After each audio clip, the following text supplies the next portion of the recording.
Bonjour et bienvenue dans une nouvelle vidéo. Nous allons parler de la pollution par immersion en droit de la mer. Avant de commencer, n'oubliez pas de me soutenir en vous abonnant et en likant ma vidéo si vous aimez mon travail.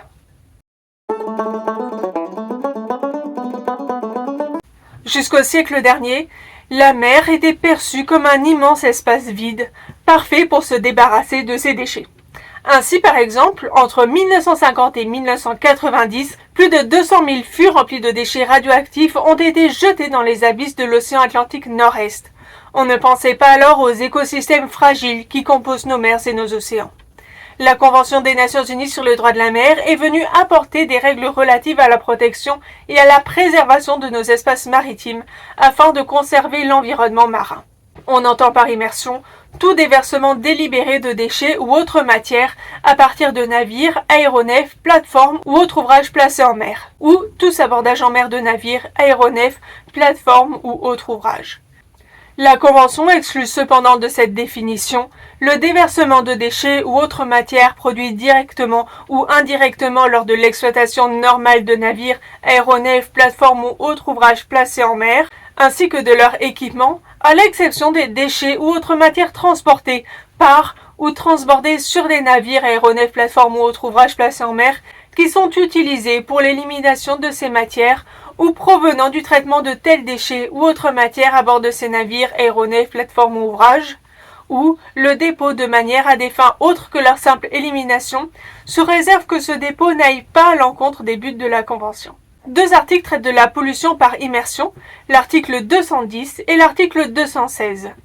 L'article 210, intitulé Pollution par immersion, prévoit que les États adoptent des lois et règlements afin de prévenir, réduire et maîtriser la pollution du milieu marin par immersion.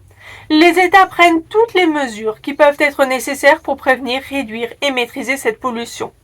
On peut ainsi constater que la mise en œuvre résulte de l'action des États. La Convention des Nations Unies sur le droit de la mer, en tant que convention cadre, vise à harmoniser les législations nationales à travers des principes généraux. On retrouve ici à la fois un droit et une obligation de préserver le milieu marin. Ces lois, règlements et mesures garantissent que nulle immersion ne peut se faire sans l'autorisation des autorités compétentes des États. Le principe fondateur est ainsi que l'immersion nécessite automatiquement une autorisation des États concernés, c'est-à-dire l'État riverain compétent ou l'État du pavillon. Les États agissant en particulier par l'intermédiaire des organisations internationales compétentes ou d'une conférence diplomatique s'efforcent d'adopter au plan mondial et régional des règles et des normes ainsi que des pratiques et procédures recommandées pour prévenir, réduire et maîtriser cette pollution. Ces règles et ces normes, ainsi que ces pratiques et procédures recommandées, sont réexaminées de temps à autre selon qu'il est nécessaire. Cet article encourage à la fois l'adoption de règles et normes, qui sont des dispositifs obligatoires et contraignants, mais aussi des pratiques et procédures recommandées. En effet, il est parfois compliqué d'adopter des mesures contraignantes. Par ailleurs, il renvoie tout particulièrement à l'OMI, l'Organisation maritime internationale, qui est l'institution spécialisée des Nations Unies en matière de transport maritime. L'OMI a d'ailleurs adopté en 1972 la Convention sur la prévention de la pollution des mers résultant de l'immersion de déchets et autres matières, ou Convention de Londres, qui précise et détaille les dispositions de la Convention des Nations Unies sur le droit de la mer.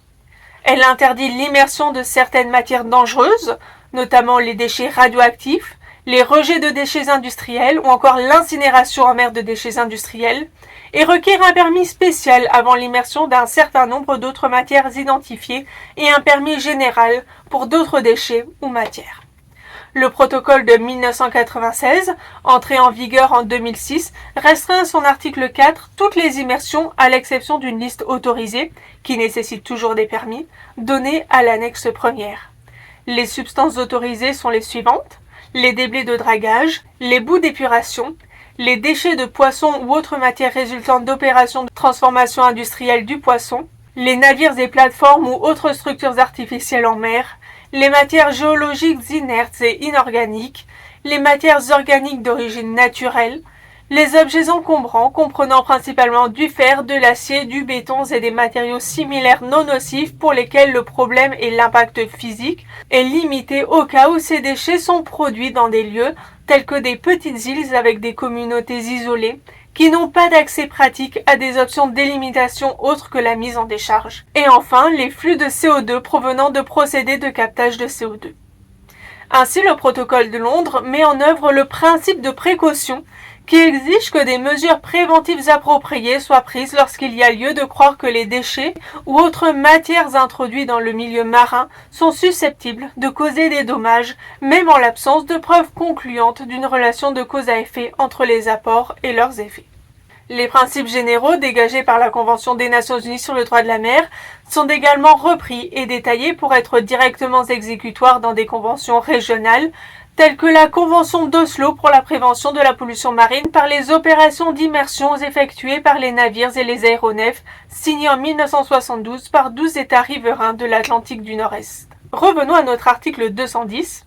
L'immersion dans la mer territoriale et la zone économique exclusive ou sur le plateau continental ne peut avoir lieu sans l'accord préalable express de l'État côtier.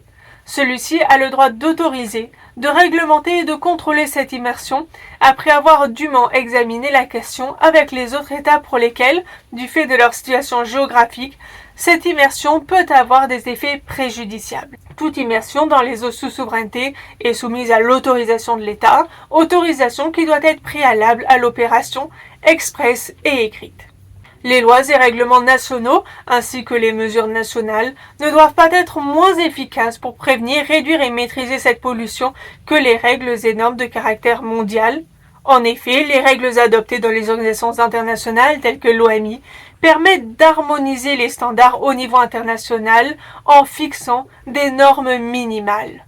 Étudions à présent l'article 216, intitulé « Mise en application de la réglementation relative à la pollution par immersion ». Les lois et règlements adoptés en conformité avec la Convention et les règles et normes internationales applicables établies par l'intermédiaire des organisations internationales compétentes ou d'une conférence diplomatique afin de prévenir, réduire et maîtriser la pollution du milieu marin par immersion sont mises en application par l'État côtier, pour ce qui est de l'immersion dans les limites de sa mer territoriale ou de sa zone économique exclusive ou sur son plateau continental.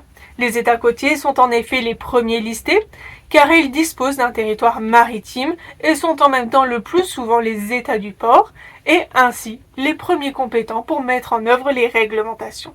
L'État du pavillon, pour ce qui est des navires battant son pavillon, c'est des navires ou aéronefs immatriculés par lui, car tout navire doit être immatriculé, et la Convention prévoit une obligation de contrôle de l'État sur les navires battant son pavillon. Et enfin, tout État pour ce qui est du chargement de déchets ou autres matières sur son territoire et à ses installations terminales au large. En effet, un État non riverain qui laisse partir de son territoire des déchets pour le territoire d'un autre État pourra avoir sa responsabilité engagée. Ainsi, à la fin du siècle dernier, le thème de la pollution par immersion a commencé à apparaître. La Convention des Nations Unies sur le droit de la mer en a fait mention, laissant aux États le pouvoir de la réglementer afin de prévenir, réduire et maîtriser la pollution du milieu marin par immersion. Ce n'est qu'au début des années 2000 que l'immersion de déchets sera interdite par principe. J'espère que cette vidéo vous aura été instructive et que vous apprécierez également les prochains épisodes. À bientôt dans une nouvelle vidéo.